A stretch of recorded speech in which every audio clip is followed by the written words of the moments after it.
Et après, en Corée, j'ai bombardé de lettres de motivation et de lettres de recommandation. J'ai envoyé plein de candidatures spontanées. Et après, du coup, j'ai eu quelques réponses positives. J'ai choisi d'abord chez Monsieur Kim, Kim Jo-Hyun à la Seoul National University. À chaque fois, du coup, moi, en Hongrie, j'ai pu bénéficier de la bourse EUGLO et de la bourse Erasmus. Donc oui, au final, j'étais à 900 et quelques, 970. Donc je me débrouillais. C'était pas si mal pour un stage en recherche. J'étais très bien même. Et surtout, avec le coût de la vie là-bas, ça allait. Franchement, ça s'est super bien passé. Bon, au début, l'intégration était un peu difficile parce que les Hongrois, c'est le peuple le plus froid que j'ai connu. Même entre eux, franchement, ils se parlaient pas au labo. Je me suis vite mis en distanciel parce que j'étais là mais j'étais pas là Je sais qu'il y en a plein en pharma qui savent pas parler l'anglais. Honte à vous parce que si vous voulez faire l'industrie, vraiment honte à vous si vous savez pas parler anglais parce que vous allez pas pouvoir faire grand chose, c'est dommage. Vous fermez plein de portes. Donc oui, évidemment, parler anglais, vous pouvez apprendre ça en regardant des séries Netflix, etc., en lisant des livres en anglais. Bienvenue sur Parcours Santé Podcast. Vous êtes étudiant en pharmacie industrielle, en médecine, en biologie ou même en école de commerce et vous visez une carrière dans le secteur de la santé, ce podcast est fait pour vous. Je suis Mohamed Bahadjem et avec mon collègue Vincent Béjou, nous mettons à profit notre réseau pour vous offrir des conversations exclusives avec des leaders et des experts de l'industrie pharmaceutique. Chaque épisode est une opportunité d'explorer les coulisses de ce secteur, d'en apprendre plus sur les métiers qui vous passionnent et de vous inspirer pour votre propre parcours professionnel. Si vous êtes prêt à découvrir ce que l'avenir de la santé vous réserve, vous êtes un bon endroit. Je suis Vincent Béjou, étudiant en pharmacie, et aujourd'hui on va s'intéresser à un sujet qui réunit à la fois technologie de pointe et exploration internationale. Avec un parcours qui l'a mené à faire un stage en Hongrie, puis un stage en Corée du Sud, elle s'est spécialisée dans des domaines à la frontière de la science et de la technologie. Bioinformatique, intelligence artificielle, blockchain, l'IA est au cœur de ces innovations qui redéfinissent la santé d'aujourd'hui. Elle revient tout juste donc d'un stage à Séoul, et aujourd'hui, on va décortiquer donc ensemble comment ces technologies émergentes, comme l'IA et la blockchain, transforment non seulement la gestion des données médicales, mais aussi la manière dont on pourrait dispenser les soins de demain. Alors accrochez-vous, cet échange va être dense et plein de perspectives nouvelles. Ilia, bienvenue sur Parcours Santé Podcast. Tout d'abord, est-ce que ça va bien de ton côté ? Oui, tout va bien. Merci de m'accueillir au sein de ton podcast. C'est un plaisir. Alors, de ton côté, c'est une question que j'aime beaucoup poser à mes invités. Comment te décrirais-tu à une personne que tu ne connais pas, que tu as rencontrée en séminaire ou en soirée ? Je suis une personne qui... Je pense que le mot qui me décrit le plus, c'est quelqu'un qui déteste la routine. Et du coup, qui cherche toujours à se stimuler. Et donc, du coup, je suis quelqu'un de quand même assez curieux. Voilà, après, jovial, sociable, un peu très extraverti même. Donc, voilà. Donc une chasseuse de routine. Alors, est-ce que tu as également peut-être une valeur qui te guide dans ta vie ou même dans ta carrière ?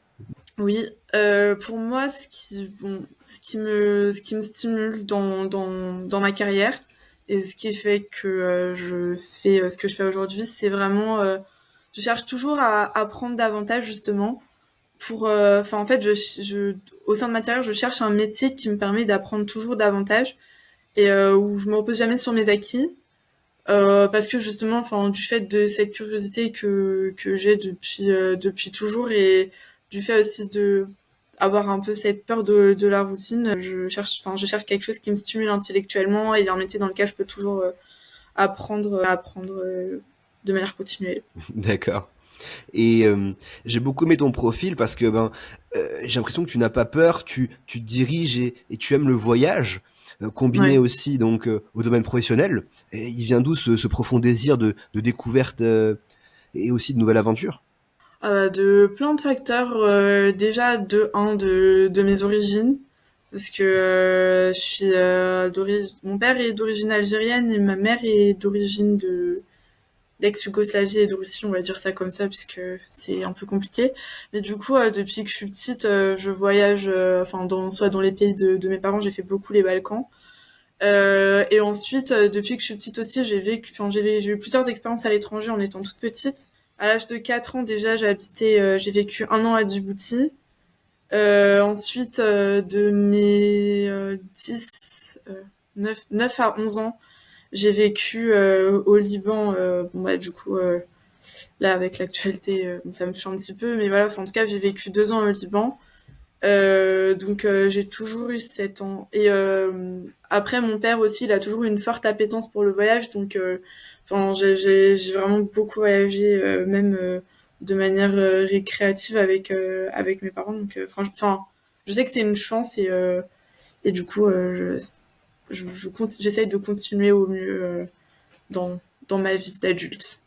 Waouh, quelle chance! Et quelle enfance aussi, j'ai envie de dire, de par tous ces voyages, ces découvertes. Est-ce qu'on peut dire Mm. maintenant que, enfin, d'une certaine manière, que tu es polyglotte aussi? Tu parles plusieurs langues? Euh, anglais, français, ça oui. Espagnol, bon, avec l'école aussi. Après, polyglotte, enfin, parler couramment ou parler même, c'est un grand mot. Par contre, je comprends quand même assez bien l'arabe libanais, du coup, vu que j'ai habité 2 ans là-bas. Enfin, c'est drôle puisque du coup, je comprends mieux le libanais que l'algérien. Le serbe aussi, je le comprends un peu. Après, je sais pas le parler, mais je vais comprendre le sens global des phrases. Et le coréen, du coup, du fait de... Bon, le hongrois, pas du tout. Et le coréen, du fait de mes 2 dernières expériences, franchement, je comprends pas mal. Le parler, enfin, j'essaie toujours de me poser pour un peu faire des petits cours par moi-même, mais je me suis jamais assez motivée, on va dire. En plus, enfin, il y a toujours ce confort de parler en anglais, mais ça va, enfin, je me débrouille pas mal. Et après, j'avais appris le chinois à l'école, mais non, là, là, c'est un nom. D'accord. Alors, je sais que dans certaines contrées chinoises, l'anglais, enfin, c'est assez difficile de communiquer en anglais. Est-ce qu'en Corée, c'est Ouais. également le cas ou les gens sont assez à l'aise en anglais? Alors en Corée, non, ça va, je le trouve. Enfin, leur anglais, le problème en Corée, c'est que c'est pas qu'ils parlent pas anglais, ils le parlent comme nous, aussi bien que nous on le parle en France, hein, je dirais. Enfin, leur niveau en anglais, il est pas, c'est un peu comme des Français, quoi. On peut communiquer avec eux, mais le problème surtout en Corée, c'est qu'ils sont très perfectionnistes et qu'ils ont peur de faire des erreurs. Donc, et ils peuvent être intimidés en fait en parlant à des gens d'origine étrangère parce que bah voilà, enfin ils veulent vraiment donner la meilleure impression possible.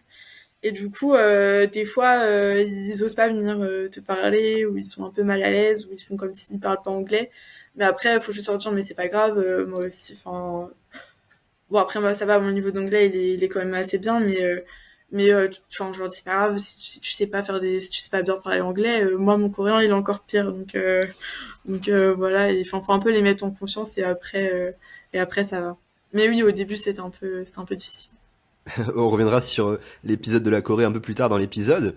Est-ce que tu peux nous parler aussi de ton parcours scolaire, nous dire quel type d'élève tu étais, euh, Ouais. nous raconter un peu ton parcours?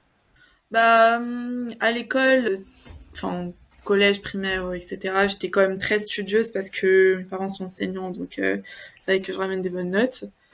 Mais ensuite, quand je suis arrivée, bah du coup, en fait, en terminale, justement, ça a été un peu un élément pivot. Parce que mes parents sont partis, eux sont repartis encore vivre à l'étranger pendant 2 3 ans. Moi, je les ai pas suivis parce que c'était pour mon bac, donc c'était hors de question.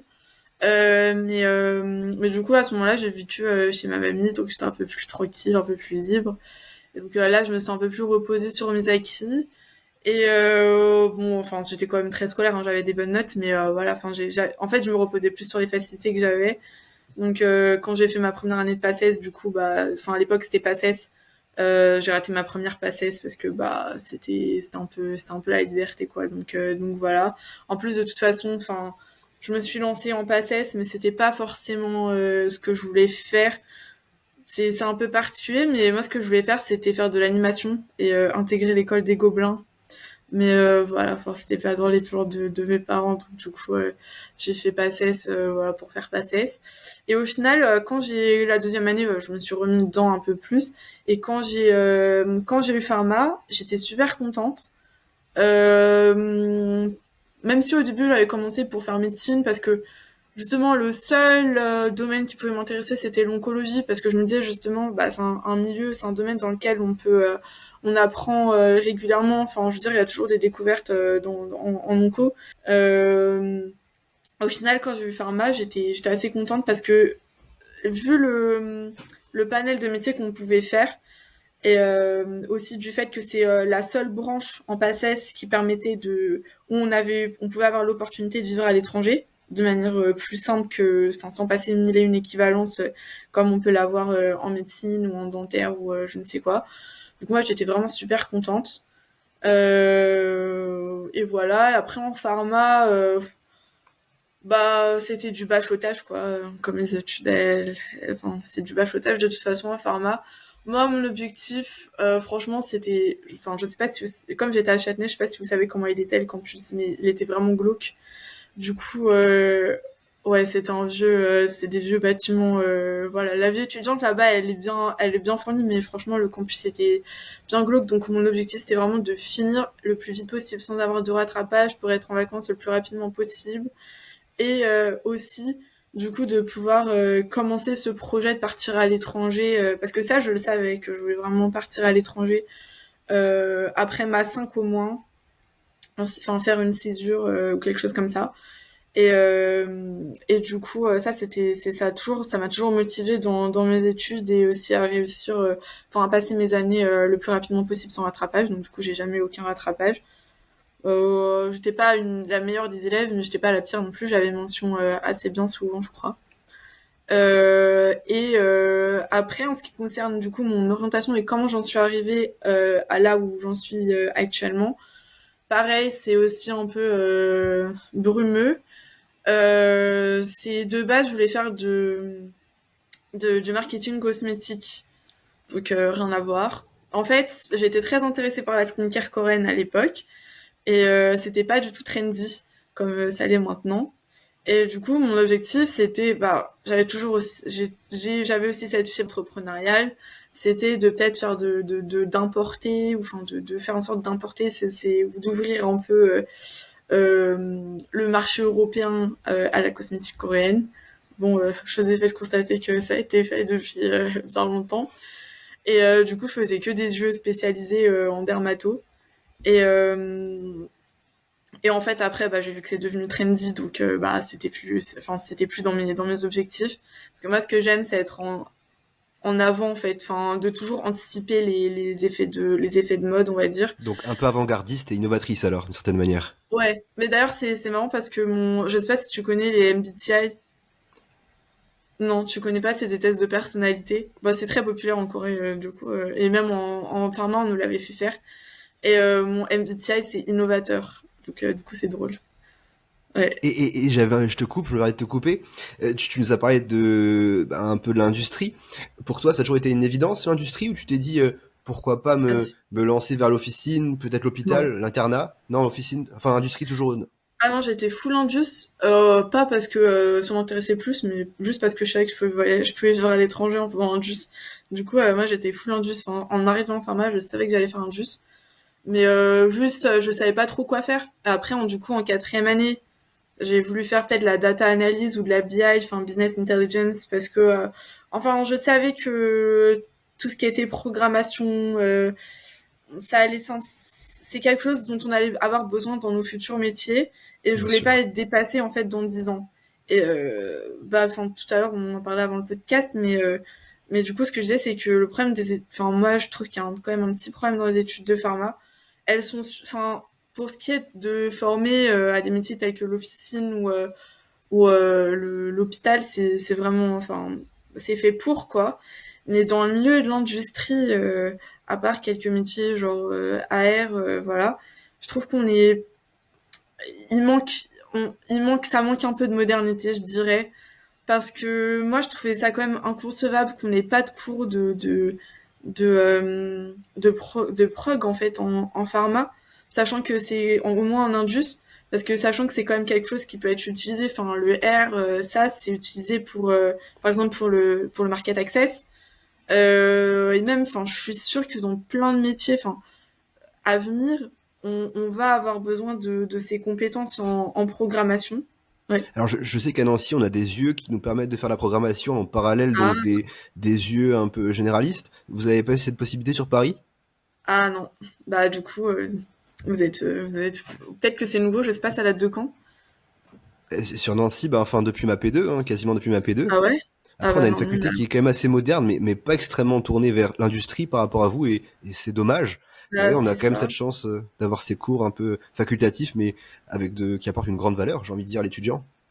Bah tu vois, Châtenay, qui se vaut être la meilleure fac de pharma, elle devrait prendre exemple sur des plus petites facultés, enfin, parce que pour moi, je trouve ça super que vous ayez des cours de prog, quoi, enfin, dans l'industrie, mais ça me paraît être un fondamental. Enfin, même la manière dont on nous présente les cours il y a plein de cours, enfin, les cours de stats, d'épidémio, enfin, c'est vraiment du bachotage.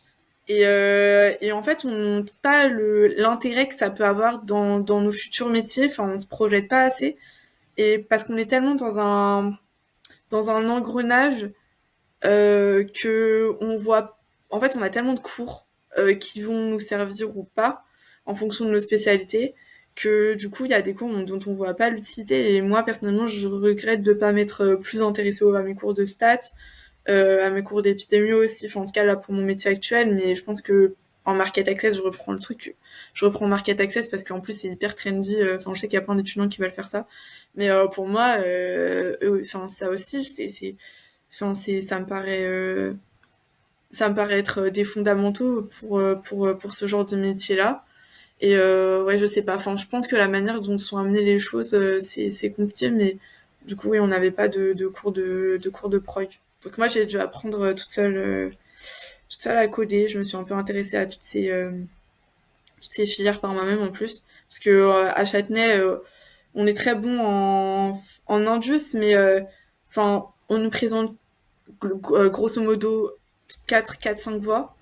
Marketing, AR, Market Access. Qu'est-ce qu'il y a aussi? Il y a Marketing, AR, Market Access. Affaires Prod, médicales. qualité, affaires médicales. Voilà, prod, qualité, affaires médicales. Et vraiment, ah oui, et galénique. Et vraiment, enfin, tout ce qui est R&D, mais alors, c'est vraiment enfoui au fond d'un tiroir. Et la manière dont on présente la R&D, en plus, c'est vraiment très... Enfin, c'est chiant, quoi. Genre, c'est comme si t'étais dans un vieux laboratoire à disséquer tes souris où il fait tout froid. Enfin, moi, je sais que je le voyais comme ça, puisque, bah, du coup, c'est ce qu'on faisait en TP. On n'avait pas le chauffage, en plus, dans nos salles. Du coup, je me disais au début, mais jamais de la vie, je vais faire de la recherche.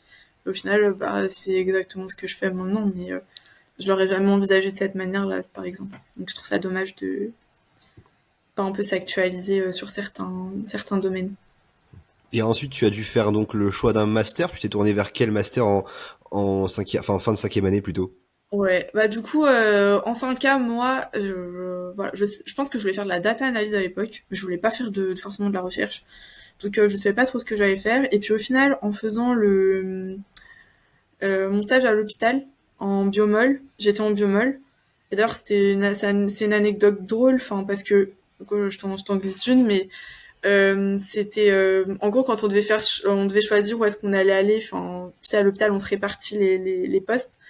Il y avait ce poste stérilisation biologie moléculaire, enfin biomol que personne voulait faire.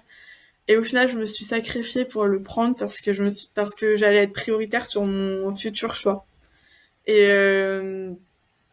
en fait, du coup, bah c'était le Dieu merci. Enfin, c'était vraiment le coup du destin parce que en allant en biomol, j'ai pu échanger avec deux biologistes qui ont commencé à me parler bah déjà, je faisais du New Generation Sequencing, donc je m'intéressais à la technologie Illumina. C'est pour séquencer de l'ADN. Enfin, là, je crois que c'est pour de l'ADN ou de l'ARN, je sais plus. Euh, et, euh, et en fait, il y avait une des biologistes qui m'avait parlé de la technologie CRISPR-Cas9.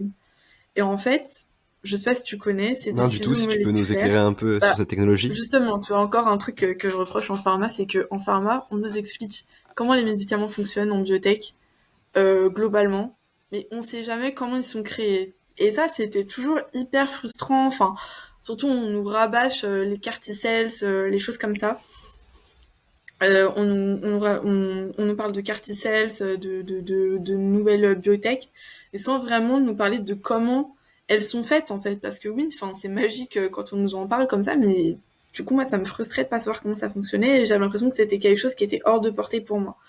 Et du coup, en fait, j'ai regardé ce reportage, et c'était sur Netflix, du coup, je sais plus comment ça s'appelle, mais je te le transmettrai.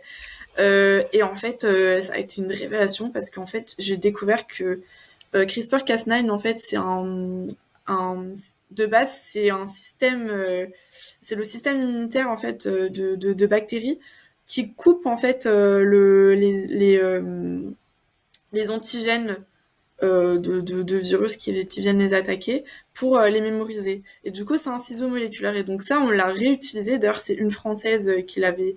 C'est une Française et une Américaine, Emmanuelle Charpentier. C'est une Française qui a découvert ça avec une Américaine. Et en fait, ça, c'est un ciseau moléculaire. Donc, on arrive maintenant à faire en sorte que ce petit, je sais pas comment je pourrais l'appeler, ce CRISPR-Cas9, je sais pas exactement le terme technique, mais il va être inséré dans un vecteur viral et ensuite il va pouvoir couper au niveau d'un génome une région spécifique pour la remplacer par une autre. Donc maintenant en fait il y a plein de maladies géniques, maladies génétiques pardon, qu'on peut guérir en fait. Et du coup, les CAR T-cells, ça utilise justement cette technologie-là, puisque c'est comme ça qu'on peut cibler précisément les cellules cancéreuses du patient. C'est pour ça que ça coûte très cher aussi, parce que c'est personnalisé à chaque patient. Mais du coup, c'est comme ça qu'on peut cibler les cellules cancéreuses. Et je me suis dit, mais ouais, mais c'est incroyable, c'est trop cool. Et du coup, bon, à l'époque, je me disais, ouais, mais on peut tout guérir, c'est trop bien. Bon, en fait, bon, non, c'est un peu plus compliqué que ça. Mais et du coup, je me suis dit, ok, d'accord. Et c'est pour ça que je dis que je suis très curieuse. Parce que je me suis dit, ok, d'accord, on peut cibler ces régions-là, mais comment on sait que c'est ces régions-là qu'on doit cibler? Et là, après, du coup, j'ai découvert le domaine, enfin, je me suis renseignée un peu.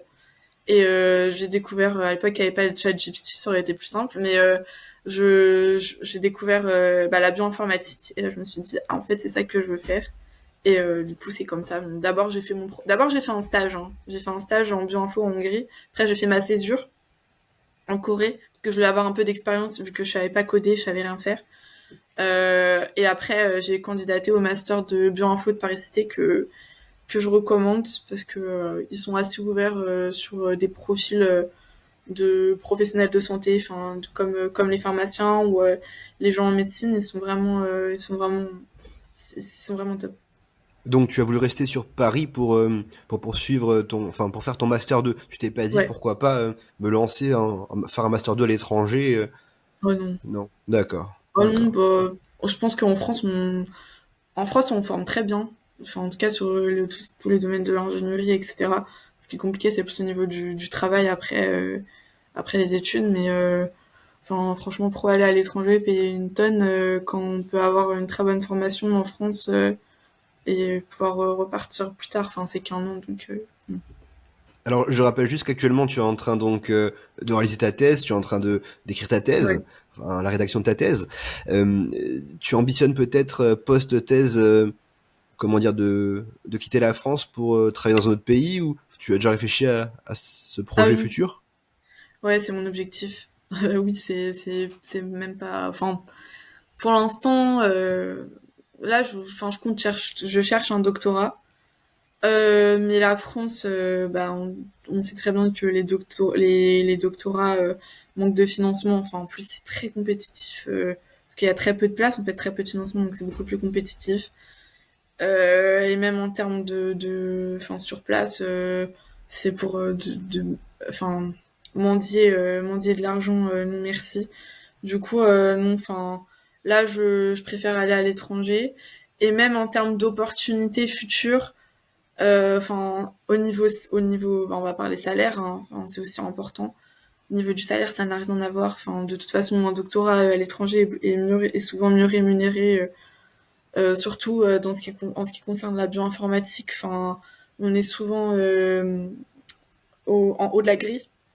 Peu importe le pays, même en France, on est souvent en haut de la grille. Mais du coup, à l'étranger, c'est quand même mieux rémunéré. Et puis après, même en poste, après mon doctorat, bon, moi, je veux travailler dans l'industrie, dans le domaine privé, du coup, un petit peu.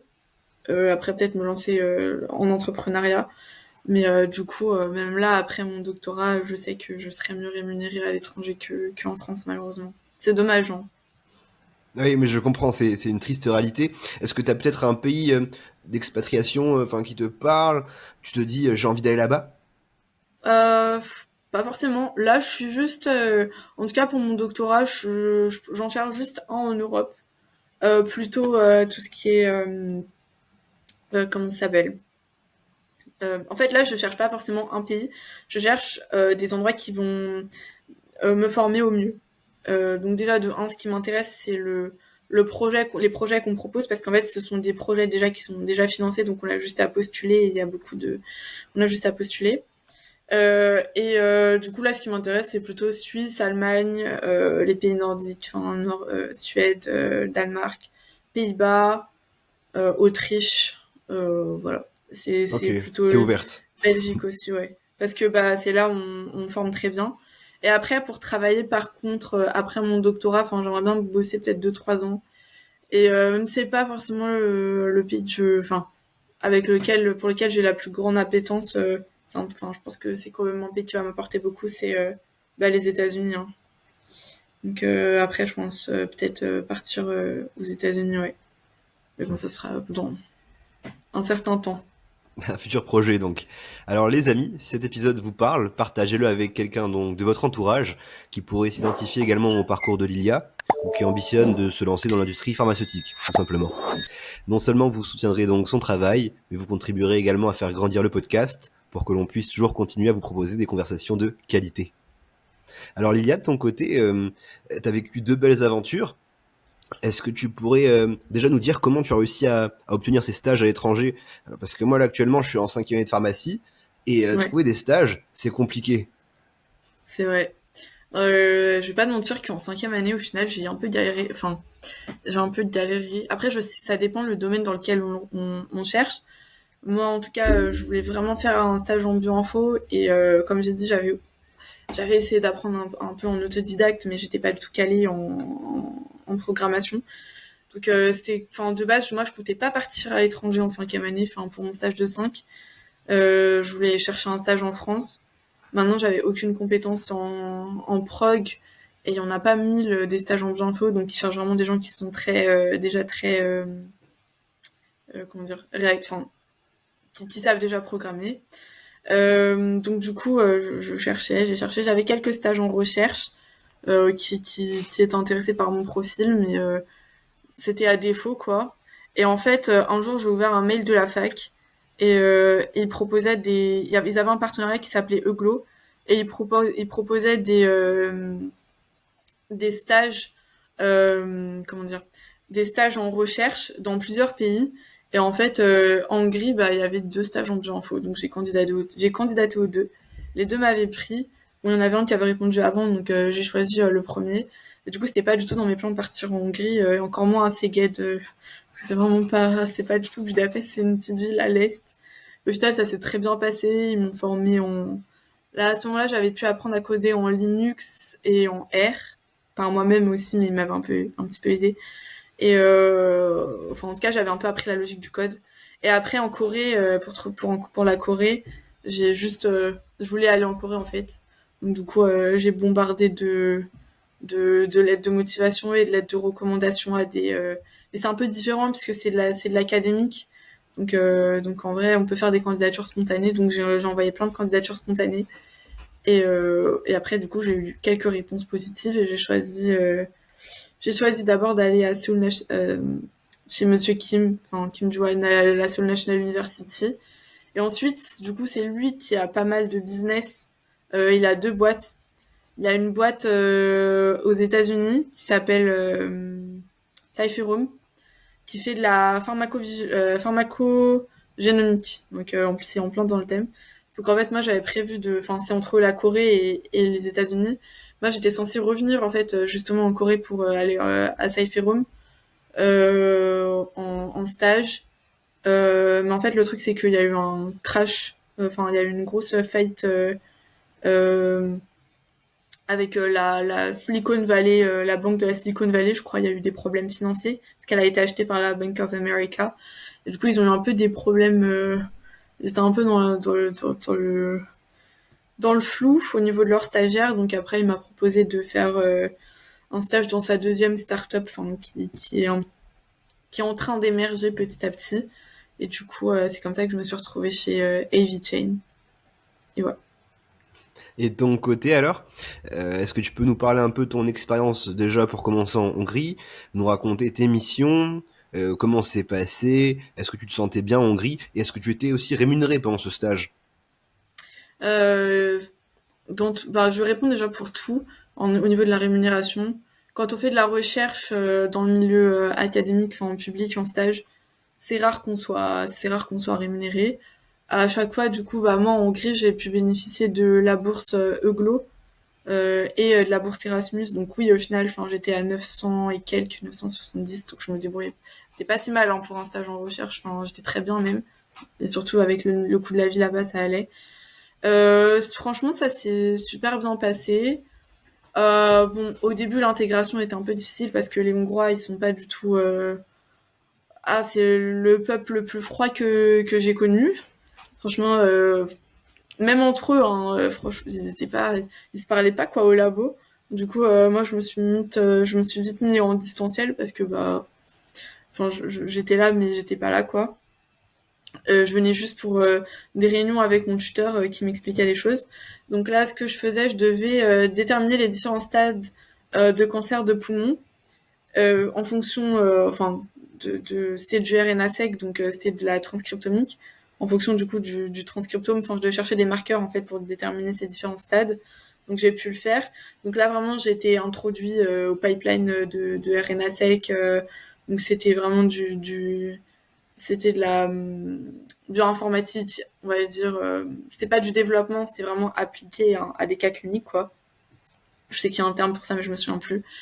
Et du coup, bah, mais le truc, ce qui est drôle, c'est que ce que j'ai fait il y a 2 ans, et ce qui me paraissait hyper novateur, là, ça commence déjà à être un peu dépassé. Donc, pour montrer à quel point tout évolue super vite. Donc voilà, à l'époque, c'était ça que j'avais fait. Au final, en fait, j'ai plutôt traîné avec les étudiants internationaux là-bas, parce que c'était une ville, c'est une petite ville, mais en fait, il y avait avec une université, et c'était très drôle parce que c'est comme en fait un campus géant, et il y avait plein d'étudiants internationaux. Donc d'abord, moi, je me suis, j'ai commencé à traîner avec les étudiants en Erasmus. Donc ce qui est drôle, c'est que en fait, le jour où je me suis vraiment motivée à y aller, c'était le dernier événement Erasmus, donc c'était l'événement d'au revoir, où ils signaient les t-shirts. Et à l'époque, j'étais pas aussi extravertie et sociable que je le suis maintenant. Mais je me suis dit, si j'y vais pas, en fait, bah, je suis condamnée à être seule, puisque bah, les Hongrois, ils veulent pas être copains avec moi. Ils veulent pas, ils sont pas du tout sympas, donc c'est un peu chiant. Et du coup, j'y suis allée, ils étaient tous en train de se signer les t-shirts et de dire au revoir. Et moi, je suis arrivée, je me suis présentée, et j'ai dit, j'espère que vous partez pas dans longtemps. Et au final, ils ont été trop sympas, ils m'ont intégré et pas du tout, enfin, il restait encore 1 ou 2 mois, je crois. C'était juste que c'était le dernier événement de l'assaut Erasmus. Donc, j'ai beaucoup traîné avec eux. Et après, donc ça, c'était plutôt des étudiants européens. Et après, en fait, j'avais un ami qui, lui, étudiait justement au long terme, il faisait médecine, en fait, parce qu'il y avait plein d'étudiants internationaux qui faisaient médecine ou pharma en Hongrie, vu que c'était plus simple, comme les Français qui vont en Roumanie. Et du coup, lui, c'était un Britannique. Et lui, il restait encore, du coup, en septembre. Parce que moi, en fait, mon stage, c'était de avril à fin septembre, octobre. Et du coup, là, il m'a présenté à ses amis. Et là, du coup, c'était un profil totalement différent. C'est des gens qui restaient vraiment sur place. Enfin, c'était des étudiants internationaux, mais qui étudiaient sur place. Et du coup, là, il y avait des Japonais, des Coréens, des Américains, des gens de Jordanie, de Syrie, de Dubaï, de plein de pays. Donc du coup, enfin, franchement, ça a été hyper enrichissant. Et j'ai toujours dit que si j'avais pas fait ce stage en Hongrie, je pense que je me serais pas aussi bien intégrée en Corée parce que bah, ça m'a appris à me pousser dans mes retranchements et à plus avoir en fait on va dire de phobie sociale. Enfin, même si j'en avais pas trop, mais et là vraiment, enfin, quand je suis arrivée et que c'était le dernier jour, le jour d'au revoir de des étudiants Erasmus, j'ai perdu toute ma dignité. Je me suis dit, bah non, franchement, il n'y a plus rien à perdre, autant y aller. Et du coup, mon truc, c'est t'as rien à perdre. Au pire, tu reverras plus ces gens, et puis voilà, c'est pas grave. Donc t'es un peu sorti de ta zone de confort, c'est Ouais, ça? Avant t'étais plus introverti, complètement. là tu te sens maintenant plus extraverti de par ces expériences? Ouais. Ah oui, complètement. D'accord. Après, les expériences, elles étaient différentes entre la Corée et la Hongrie. Vraiment, la manière d'aborder les gens était complètement différente. Mais après, j'ai toujours été un peu extravertie, mais là, vraiment, ça a step up, quoi. Du coup, en Super. Corée, non, en Corée, justement, je me suis dit que j'allais plutôt traîner, du coup, avec les gens internationaux. Et pas du tout en fait. Enfin, au final, c'était un peu l'inverse. Enfin, j'ai pas trop accroché avec les internationaux de Corée. Enfin, on n'est pas, on n'était pas venus pour la même chose en fait. Moi, j'étais plus là pour un stage un peu sérieux. Il y en a plein qui étaient là en VIE, enfin, qui venaient en Corée pour aller en Corée. Et on n'avait pas les mêmes sortes d'intérêts. Enfin voilà, la K-pop et les dramas, etc. Enfin, du coup, c'était pas ça l'a été il y a longtemps, mais du coup c'était pas mon délire, là, on va pas se mentir, mais là c'est vraiment plus mon délire. Du coup bah je me retrouvais pas avec eux et c'est en fait à mon labo j'ai eu de la chance d'avoir des gens qui étaient vraiment super gentils et ils sont un peu venus vers moi et après en Corée donc du coup ça m'a un peu aidé. Après avec mes sorties aussi j'ai rencontré d'autres gens. Le seul conseil que je peux donner en tout cas c'est que quand tu es dans un pays étranger il faut pas attendre que les gens viennent vers nous parce qu'ils viendront pas. Enfin, faut se mettre aussi à leur place. Bon, en France, c'est pas parce que je vois un espagnol que je vais être super friendly avec lui. Enfin, je veux dire, waouh, il est espagnol, ma vie elle continue quoi. Donc en fait, enfin, c'est à nous d'aller vers eux. Enfin, du coup, bah moi, j'allais vers eux si je sortais, ou si je rencontrais des gens, bah je prenais leur Insta, etc. Et ensuite je les relançais. Et au pire, enfin, si je les relance et qu'il se passe rien bah tant pis, enfin et que genre la personne elle veut pas forcément me revoir bah tant pis, mais sinon bah j'aurais tout, en tout cas j'ai tout à gagner puisque bah peut-être que je peux me faire des super amis et du coup c'est ce qui s'est passé et franchement je me suis fait des amis, enfin des vrais amis en Corée, encore plus que enfin des amitiés plus fortes je pense que en Hongrie c'est grâce à ce mindset là. Mais je pense que si j'avais pas fait la Hongrie, par contre, j'aurais pas osé venir à ce point vers les gens et les relancer, etc. J'aurais eu trop peur de déranger. Là maintenant, j'ai plus peur de Donc, déranger. Enfin, donc enfin, comment dire, ton passage en Hongrie, ça a vraiment été formateur pour ensuite te ah mettre oui, sur de bons rails pour la Corée, ouais, alors d'une certaine manière. ouais, vraiment. Pour tout. Même pour mon master après, hein, parce que mon master, j'étais là, enfin, c'était un M2, donc du coup, il y avait plein de gens qui étaient en M1 déjà avant. Au début, bon, c'est drôle, à chaque fois, je suis toujours hyper introvertie les premiers jours, je parle pas. Mais alors que c'est pas du tout ma personnalité, je sais pas d'où est-ce que ça sort. Mais après, enfin, je vais vers les gens, quoi. Je suis allée direct vers les gens. Enfin, ils se connaissaient tous, mais moi, enfin, je m'en fous, quoi. J'y vais. Et donc de ton côté, si tu pouvais donner peut-être tes principaux conseils pour une personne qui souhaiterait entreprendre un stage, une expérience à l'étranger pour ses À études ou... l'étranger, C'est ça, oui. bah, pas hésiter. Enfin, je sais pas trop comment ça se passe dans d'autres milieux, mais en tout cas, moi, je pense qu'il faut pas hésiter à démarcher des gens. Enfin, même sur LinkedIn. Enfin, y a rien en fait, faut toujours se dire que on n'a rien à perdre. Donc, démarcher des gens. De toute façon, c'est pour nous. Il faut être égoïste et penser à nous. Donc, déranger les gens, on s'en fout. On les démarche. On leur envoie des mails jusqu'à ce qu'ils répondent. S'ils répondent pas, bon, au bout de 3-4 mails, bon, du coup, on comprend la réponse, mais voilà. Démarcher. Ensuite, enfin, en tout cas, ça c'est pour avoir un stage. Après, bah voilà, répondre à des candidatures. Évidemment, si on parle pas anglais, c'est bon, c'est mort, hein, faut pas chercher. Je sais qu'il y en a plein en pharma qui savent pas parler anglais. On t'avoue. Parce que si vous voulez faire l'industrie, vraiment, on t'avoue si vous savez pas parler anglais, parce que vous allez pas pouvoir faire grand chose, c'est dommage. Mais enfin, vous fermez plein de portes. Donc oui, évidemment, parler anglais, bah vous pouvez apprendre ça avec en regardant des séries Netflix, etc., en lisant des livres en anglais. Et et après, sur place, comme j'ai dit, hein, toujours être dans cette même démarche d'aller vers les gens, de pas avoir peur d'aller vers les gens. On n'a rien à perdre en fait. Les gens viendront pas vers nous, donc faut rien attendre de personne. Et il faut juste attendre de soi-même. Voilà, on peut compter que sur soi-même. Voilà. Et après, bon, il y a juste, c'est vrai que quand j'étais en Corée, par contre, quand je suis arrivée, ça m'a un peu fait peur parce que j'étais hyper loin et que j'avais pas de logement, j'avais rien. Donc je sais pas, enfin faut pas avoir peur aussi de se retrouver. Je pense qu'il faut aussi pas avoir peur de se retrouver loin de sa famille aussi. Enfin, je pense.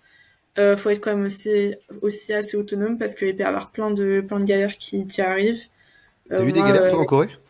ah bah évidemment, oui. Bah j'ai perdu ma carte bleue, je sais pas. Mais en Hongrie aussi. Oh là là. En Hongrie, je perdais tout le temps mes clés quand je sortais. Du coup, je me retrouvais à 4 heures du matin devant ma maison, genre sans mes clés. Mon proprio, vraiment, il en pouvait plus. Je pense qu'il a fait au moins 3-4 doubles. 3-4 fois, j'ai perdu mes clés, enfin, parce que je très tête en l'air, hein, ça se voit pas, mais, enfin, si, ça doit se voir en plus.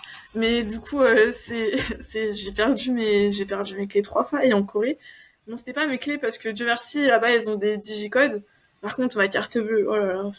En fait, enfin, ils avaient pas Apple Pay à l'époque. Là, ils l'ont mis un an après. Mais du coup, à l'époque, ils avaient pas Apple Pay. Donc, j'étais obligée de sortir ma carte bleue de mon portefeuille.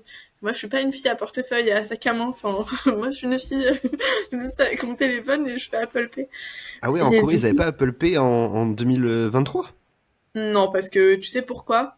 En Corée, je trouve que d'ailleurs, c'est hyper intéressant leur modèle économique. Ils sont très centralisés. En fait, ils consomment coréen. Donc en Corée, t'as Samsung. Et en fait, il y avait Samsung Pay, il y avait Google Pay, mais il y avait pas Apple Pay. Pourquoi? Pour inciter les gens justement à acheter des Samsung. Bon, au final, ils se sont bien rendus compte que les Coréens, dans tous les cas, ils allaient acheter des iPhones. Enfin, on peut rien faire contre Apple, donc ils l'ont mis. Mais du coup, même à l'époque, il n'y avait pas Uber. Genre, ça a été fait à la fin de ma première année en Corée. Ils utilisent Kakao Taxi. Kakao, en fait, ils utilisent pas WhatsApp, ils utilisent Kakao. En fait, Kakao, c'est une boîte qui se charge de pas mal de choses, mais du coup, ils ont Kakao Taxi, donc c'est un peu le Uber de Corée. Et Kakao Talk, qui est le WhatsApp coréen, enfin, ils communiquent tous avec un Kakao Talk. Pareil, ils utilisent pas vraiment Google, ils utilisent Naver. Donc, et pareil aussi, au niveau de Google Maps ou de Maps, Google Maps en Corée, faut même pas compter dessus, c'est pourri. Et ils font exprès, je pense qu'ils font exprès. Du coup, on utilise soit Kakao Talk, Kakao Map, pardon. Et Kakao Map, faut savoir un peu lire le coréen. Ça, c'est vrai que si on veut aller en Corée, il faut quand même savoir lire le coréen. Mais bon. Alors avant de s'intéresser de près aux aventures donc de Lilia, chers auditeurs et auditrices, si vous appréciez donc ce podcast, prenez un petit instant pour nous laisser donc 5 étoiles sur Apple Podcast ou Spotify. Non seulement ça nous aide à mieux cerner ce qui vous passionne, mais c'est aussi un excellent moyen de nous indiquer quel type d'invité vous aimeriez entendre à l'avenir. Alors votre soutien est essentiel pour que l'on puisse continuer à vous proposer toujours des discussions enrichissantes. Alors Lilia, de ton côté, tu nous disais que tu avais, comment dire, été autodidacte pour apprendre certains langages. Ouais. Alors, la venue de l'intelligence artificielle, pardon, est-ce que ça t'a aidé, par exemple, à t'intéresser à d'autres langages comme le C, C++, Java? Alors pas encore. Après, enfin, je pense que, enfin, c'est plus, l'IA, je le fais en Python parce que maintenant il y a plein d'outils qui sont faits, enfin des modules qui sont développés en C++ qui sont du coup intégrés à Python. Donc enfin les gens utilisent de plus en plus Python en fait pour l'intelligence artificielle.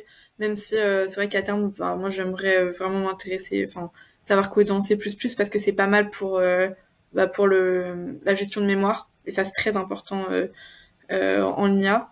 Mais après, ce que j'aime à dire, c'est que l'autodidacte pour le code, oui, mais je trouve que les guides sont pas tous bien faits. J'ai eu du mal à trouver en tout cas pour le Python, j'ai eu du mal à trouver des choses qui étaient, enfin, où c'était vraiment linéaire, où il n'y avait pas d'un coup un gros step en termes de difficulté.